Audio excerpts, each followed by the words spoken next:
nossa palavra de hoje é uma palavra que eu só de reler aqui agora, antes de entrar com vocês, eu já me emociono. É uma mensagem muito, muito forte mesmo. E eu gostaria que você prestasse bastante atenção naquilo que Deus vai falar agora. É no livro de Oséias, no capítulo 11, a palavra ela diz assim. O título já vai com certeza falar muito. O amor de Deus Pai, a ingratidão de Israel. Quando Israel era menino, eu o amei, e do Egito chamei o meu filho. Quanto mais eu os chamava, tanto mais se iam da minha presença. Sacrificavam a Balaíns e queimavam incenso às imagens de escultura. Aqui Deus ele fala a respeito de Israel. Ele fala a respeito daquele povo que ele criou para ele mesmo. Sabe, Deus nos fez como suas criaturas, como filhos de fato. Ele fez para que pudéssemos viver ali, louvando, adorando, buscando, tendo prazer em estar na presença dele. Ele nos fez para isso. E aí ele começa a perceber que ali, olha, Israel estava ali, era menino, eles eram pequenos, eu acabei de criá-los e eu os amava muito. E do Egito, eu ouvi o que eles estavam passando, eu ouvi o que eles estavam vivendo e eu os chamei.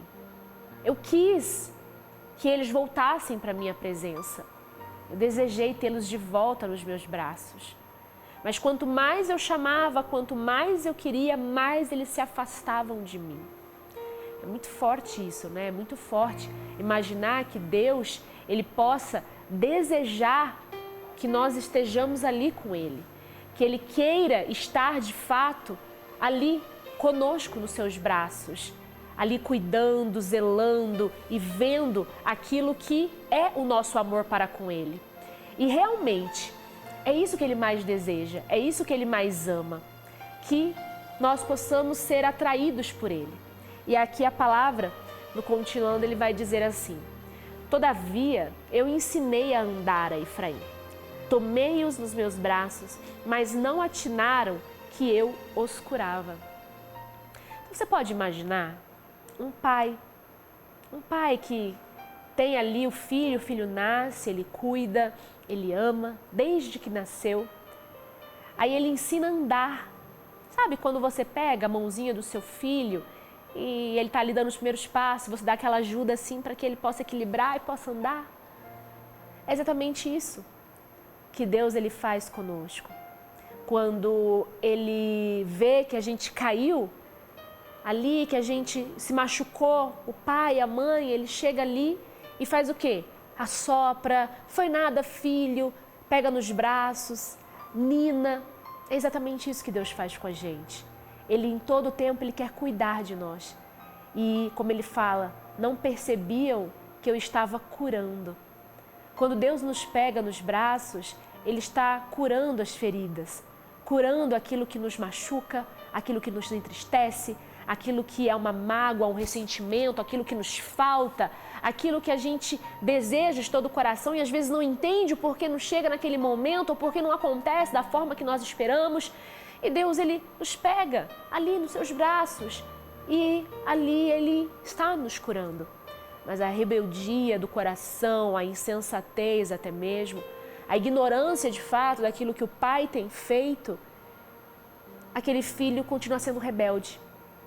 Sabe, quando você já passou por isso, você que é mãe ou pai, ou você já ouviu alguém, que o pai está ali cuidando, está ali zelando, está ali querendo o bem e o melhor para o filho, mas quanto mais o pai ele faz, quanto mais o pai ele está cuidando, mais aquele filho quer ficar longe, mais aquele filho não quer ali ficar nos braços do pai.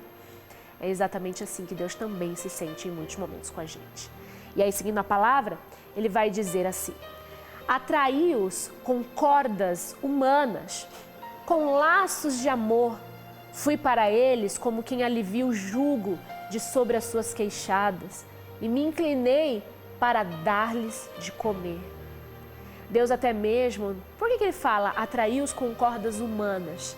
Ele usa até mesmo de circunstâncias humanas para nos atrair para a presença dele. Às vezes você passa por situações e circunstâncias que você não entende o porquê que você está vivendo.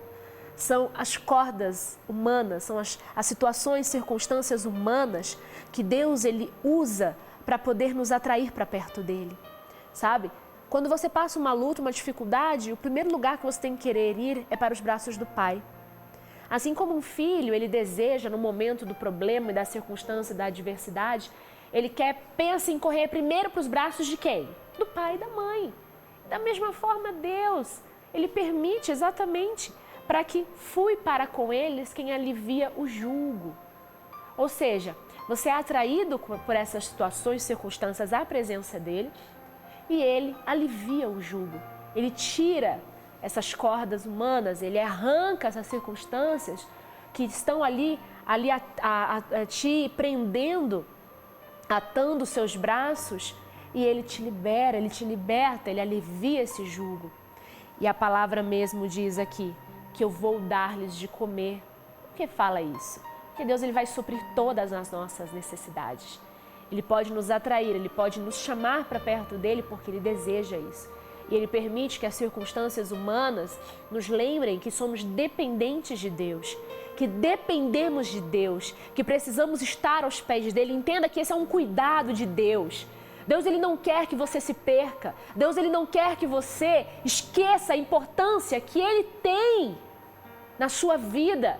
Ele deseja que você esteja com ele em todos os momentos. Então, quando for preciso, ele vai te atrair. Quando for preciso, ele vai te trazer para perto dele. É como um pai que deseja que o filho nunca saia de perto dele, porque sabe que perto dele vai estar protegido. É exatamente isso. E aí, continuando, a palavra diz: não voltarão para a terra do Egito, mas o assírio será seu rei, porque recusam converter-se. Ou seja, talvez daquela própria escravidão que você vivia outrora, talvez você não viva mais. Você já foi liberto do jugo, você já foi ali removido daquela situação, daquela circunstância, mas você ainda não consegue encontrar a felicidade. O assírio continua sendo seu rei, ou seja, outra situação, outra circunstância tomou o lugar, mas não foi Deus. Então você continua sob outro jugo agora. Você continua talvez sob outra escravidão agora e continua infeliz. Mas esse Deus, ele deseja que você se converta de fato.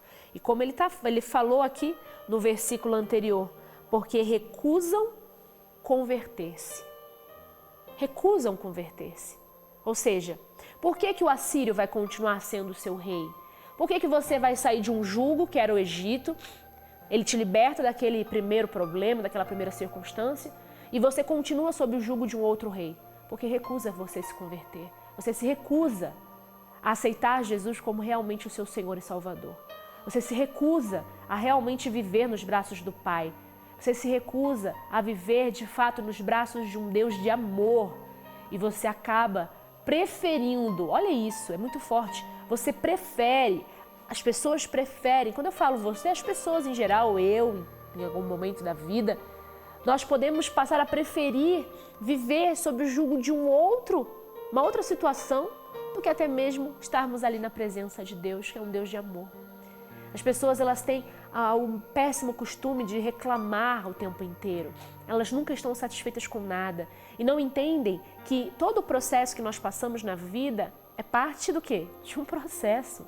É tudo, faz parte das etapas da vida, das circunstâncias da vida, então para de reclamar. Estava no Egito, reclamava que estava no Egito sendo escravo. Aí estava ali, está sendo liberto, Moisés conseguiu a libertação do povo, estavam ali à frente do mar, vermelho ali, aparentemente sem saída, reclamavam de novo. Ah, olha aqui, agora vamos morrer aqui. Aí Deus vai, abre o mar, se resolve aquela situação, aí passa. Aí começa ali a travessia do deserto para chegar na terra prometida. Começam a reclamar. Ah, antes tivéssemos ficado lá, antes estivéssemos lá no Egito, pelo menos não teríamos morrido de fome, pelo menos teríamos o que comer. E Deus estava lá sustentando com maná, com carne, com água. Quer descer, princesa? A tia desce você então. Quer descer? Ponto. Aí. E querem ali, de fato, reclamar o tempo inteiro. E algo que poderia ter sido tão rapidamente resolvido, era ali uma travessia de 40 dias no deserto. E se passaram 40 anos. Entende? Quando que você vai entender que tudo na sua vida é um processo?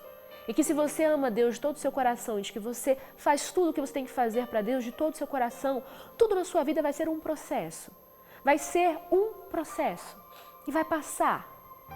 Ah, pastora, mas eu estou passando por isso tem tanto tempo. Estou vivendo isso, tem tanta circunstância. Viva com Deus, viva para Deus, deixe Ele controlando a sua vida. E aí ele vai continuar dizendo, a espada cairá sobre as suas cidades e consumirá os seus ferrolhos e as devorará por causa dos seus caprichos. Essa mensagem ela é tão maravilhosa. Mostra como que nós sofremos só por causa dos nossos caprichos mesmo. Às vezes você não entende, mas por que eu estou sofrendo? Por que eu estou vivendo isso? Olha para suas atitudes. Seja de fato homem de verdade, mulher de verdade e reconheça suas próprias falhas, seus próprios erros. Para de achar sempre culpados. Deus é o culpado, fulano é o culpado, parente é o culpado, vizinho é o culpado, chefe é o culpado, marido é o culpado, a esposa é o culpada. E assuma suas próprias responsabilidades. A sua vida é reflexo daquilo que você planta. Se você não tem gostado do que você tem colhido, mude a sua plantação. Mude aquilo que você tem semeado para a sua vida, para a vida daquelas pessoas que cercam você, para o mundo. Muda aquilo que você tem semeado no caminho que você tem trilhado. E aí sim, você vai viver de acordo com o que Deus tem para você. E não sofrendo porque você tem os seus caprichos. Se você decide não se converter, você tem os seus próprios caprichos. Não, eu não quero saber de Deus. E aí, você não pode reclamar das consequências que essa sua escolha traz para a sua vida. Continuando mais um pouco, ele diz, nossa, esse versículo aqui é o versículo que me faz chorar, hein? Porque o meu povo é inclinado a desviar-se de mim. Se é concitado a dirigir-se acima, ninguém o faz. Como te deixaria, ó Efraim? Como te entregaria, ó Israel? Como te faria como Adimá? Como fazer-te um Zeboim? Meu coração está comovido dentro de mim. As minhas compaixões a uma se acendem. Será que você consegue compreender agora o porquê que Deus ele não desiste da gente? Ele não desiste da gente, Ele não desiste de você. Ele não desiste de que você possa ter um encontro com Deus. Ele não quer que você padeça como Efraim padeceu. Ele não quer que você padeça como Israel padeceu. Ele não quer que aconteça com você aqui. O que acabou sendo exterminado, que foi Adimá, Zeboim, essas tribos aqui, Ele não quer que com você aconteça isso. Por isso que todo o tempo a compaixão dele, a misericórdia dele está sempre te resgatando, está sempre te dando uma nova oportunidade, uma nova chance, uma nova forma de que você seja atraído para a presença dele. Quando é que você vai despertar? Quando é que você vai acordar e entender que Deus ele quer você com ele deseja você, Ele quer que você desperte desse sono profundo que você vive espiritual e entenda que o mais importante é viver para Ele. É Deus que está falando, meu coração está comovido dentro de mim. Como que um dia a gente pode imaginar que o Deus Criador, todo, o dono absoluto de tudo, Ele pode se comover? Porque nós não estamos nos pés dEle. E para você ver que depois dessa mensagem aqui, depois de Oséias, Deus ele estava tão querendo resgatar esse povo de volta para Ele, querendo tanto que Ele fez aquilo que Ele podia fazer, que era mandar o próprio Filho, o único Filho dEle, para que essa humanidade tivesse uma chance de novo ter um encontro com Ele. E mesmo assim a humanidade, quando veio, as pessoas crucificaram Jesus, não aceitaram as mensagens que Ele falou, tantas pessoas. E a humanidade, mesmo mais de 2000 anos depois, mesmo com a palavra de Deus, mesmo com a Bíblia, mesmo com os ensinamentos dos profetas, mesmo com tudo o que os apóstolos depois vieram pregando o evangelho a toda criatura, mesmo assim os corações continuam endurecidos. E quanto mais o tempo passa, mais esses corações se endurecem, mais esses corações aí estão presos, atados à escravidão que o diabo impõe e as pessoas não enxergam, não veem, não conseguem entender. Então acorde, desperte. Ela fala assim, a palavra continua dizendo: não executarei o furor da minha ira, não o tornarei para destruir a Efraim, porque eu sou Deus e não homem. O santo no meio de ti, não voltarei em ira. Andarão após o Senhor, este bramará como leão, e bramando os filhos, tremendo virão do ocidente.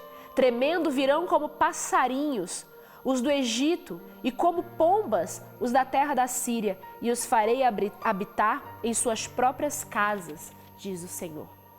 Efraim me cercou por meio de mentiras, e a casa de Israel como engano.